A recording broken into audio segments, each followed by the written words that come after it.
Ano ang nangyari?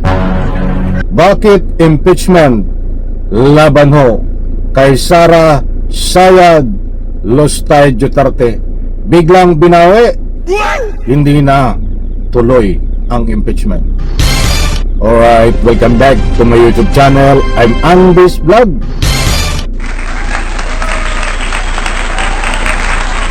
Naku po mga kaibigan, kapapasok pa lang na mainit na balita, nagsasaya ho ang mga DDS, ang mga didilis.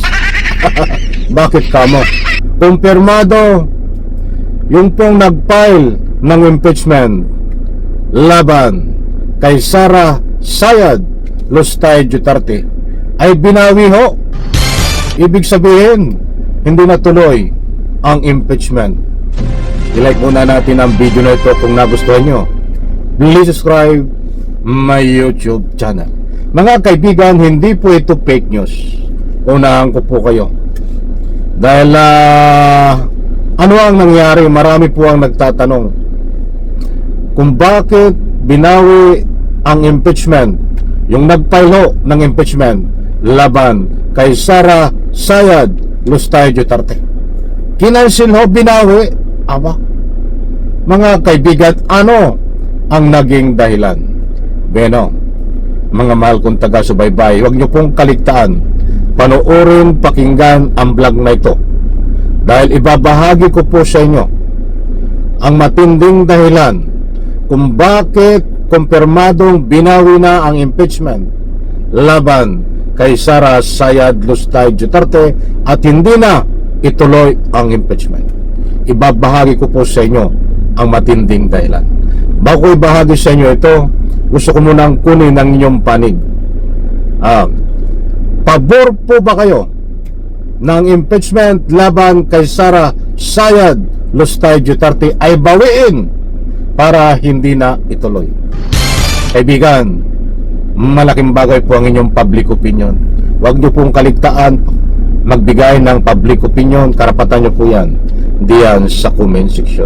Heto, mga kaibigan, araw po ng Lunes, yung mga DDS o didilis pumapalakpakan tayo nga nung mabalitaan na inatras ang impeachment laban po kay Sara Sayad. Kumusta naman kayo mga DDS didilis? Pwede kayo mag-comment yan, mga DDS didilis. Ito na ating irespeto, karapatan nyo po yan, mag-comment kayo dyan, di ba? Eto na ang matinding dahilan, mga kaibigan. Shout out po sa lahat, ibabahagi ko po sa inyo. Nako, ibig sabihin kapag binawi yung impeachment, siyempre hindi natutuloy yung impeachment kay Sara Sayad. Ano ang dahilan? Yan po ang malaking tanong, mga kaibigan. Heto ho, buhat sa News 5, ilang oras pa lang ang nakakaraan, nilabas ang balita na ito. Kumpirmado, sigurado. Nandyan ho, naka-plus sa screen. Ano ang nasasaad? Nandyan, nandyan yung larawan ng mga nag-file, hawak-hawak yung mga kopya ng impeachment na naka-file, nakataas. Babasahin ko. Binawi ang second impeachment complaint versus BP Sara Sayad. Bakit binawi? Ito po ang magtinding dahilan. Formal ng binawi ng Tindig Pilipinas ang ikalawang impeachment laban kay BP Sayad Sara Duterte. Maliwanag, mga kaibigan, kumpirmado, formal ng binawi ang impeachment. Ano po ang dahilan? Samantala nakatakda naman nilang suportahan ang ikatlong impeachment complaint na inihain laban kay Vice Presidente. Mga kaibigan, ay matindi ho ito. Ano ang dahilan? Ang tanong. Para na sa ganon, sa lalong madaling panahon ay pag-isahin na lang po, yung dalawang impeachment na lang ang bibigyan ng kaukulang proseso para sa madaling proseso. Mga kaibigan, hindi po tayo nagpapakalat ng anumang fake news. Maliwanag, mga kaibigan, nandiyan po ang dahilan. At ayon nga sa mga didiles, ang buong pagkakaintindi nila ay binawi lahat. Hindi ho. Yung isa lang, para na sa ganon, ay madali ang proseso na ika nga po'y gaganapin ngayong araw na ito. Maliwanag ho. Ay ako'y pabor ho doon. Yung pong hinihayi na impeachment ay 3. Siyempre yung 3 impeachment na yan, dadaan po sa proseso ngayong araw na ito. Susuriin katulad nung kung ito ba ay mayroong kaukulan ng mga ebidensya, katulad nung nangyari kay impeachment laban kay Pangulong Bongbong Marcos na walang ebidensya, kaya po binasura.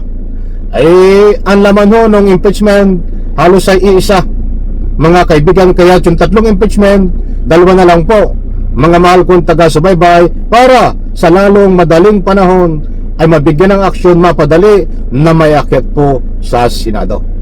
Kaya't wala pong epekto, mga kaibigan. Kahit binawi ho at yan po ay pinag-aralan bago bawiin, hindi po makaka-apekto yan, mga kaibigan. Dahil maganda naman po ang rason dahilan kung bakit binawi ang impeachment. Kaya ho itong mga didiles, nung mabasa po yung balita na ito na binawi ang impeachment, tama nga naman, hindi tuloy. Dahil hindi binawi na po. Yung pong isang impeachment lang yon. Ay paano po yung 2?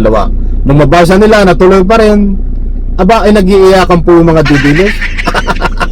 Sabagay, karapatan nyo pong umiyak, mga didiles. Huwag niyong tigilan yan. Karapatan nyo po yan. Kaya patuloy lang inyong pag-iyak. Maliwanag po, mga mahal kong taga-subaybay, tuloy po ang impeachment. Kaya lang po binawi yung unang impeachment ay para sa lalong madaling panahon mapadali ang proseso at nasa ganon malitis agad diyan sa Senado itong si Sara Sayad Lustay Duterte. Hindi po lahat binawi, yung isa lang po. Yan ay masusing pinag-aralan na ang layunin sa lalong madaling panahon mapadaling mapakyat sa Senado at malitis si Sara Sayad Lustay Duterte. In reaction sa comment section, mga kaibigan, karapatan nyo magbigay ng anumang public opinion. Kaibigan, isang like, isang share sa video na ito. Maraming salamat sa inyo. Bye-bye. Palakpakan.